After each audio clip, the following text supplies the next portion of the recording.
All right, we're back now with lifestyle and wedding expert Shawn Rabideau. He is back in town from New York City, and we're talking about weddings on a budget this year because so many of your brides are doing very important, very, very important, because a lot of the brides are, the weddings are still happening, but they want to know how they can do it. They don't know what's coming next. Will they lose their job? Will their father lose their job? So on and so forth. So it's really important to look at ways to save, and today that's what we're talking about. Yeah, so we did invitations, we did flowers. Now we're talking food about and beverage. And that's where you can save a lot of money. You can save a lot of money, but that's also where you can lose a lot of money too, because that is a huge chunk of your budget. Starting with your guest list. Oh dear. The more guests you have. Even just saying that takes me back to my own wedding when I tried to scale it down. Okay. Everybody's like, why are you telling me to cut my guest list back? The reason being that obviously the more guests you have, the more money you're going to spend on food and beverage.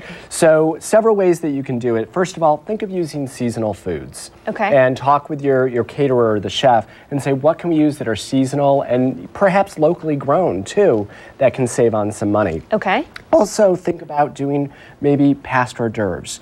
Instead of a sit-down dinner, do a shorter party that is, instead of, your typical 5-hour party, hour cocktail, 4-hour reception. Do guests like that, or do they get a little Sometimes they do. If you say it in the invitation, reception followed with, heavy hors d'oeuvres and open bar or something like that. So at least they know going into it that this is what you're going to get. That's exactly they don't expect a full course meal. But a lot of them do like it because it gets all the formalities out of the way. They can go on with their evening. And it doesn't take your entire day as a guest. Exactly. That's exactly right. But one thing to do is think about doing wine and beer.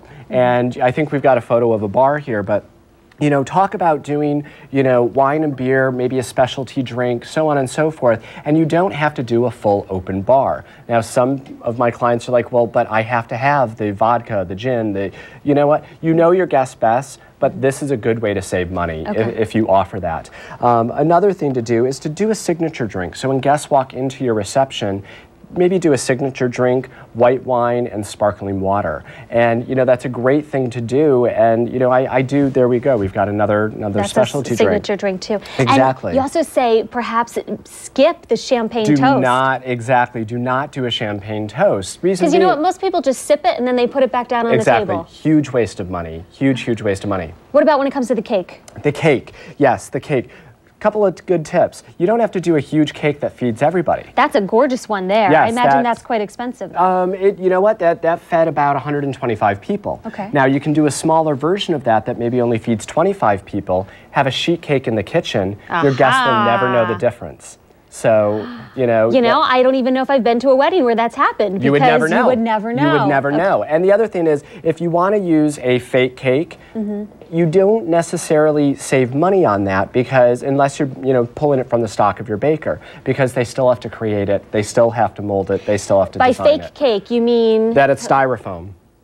You put a styrofoam cake out there at the reception. Exactly. And that's been done.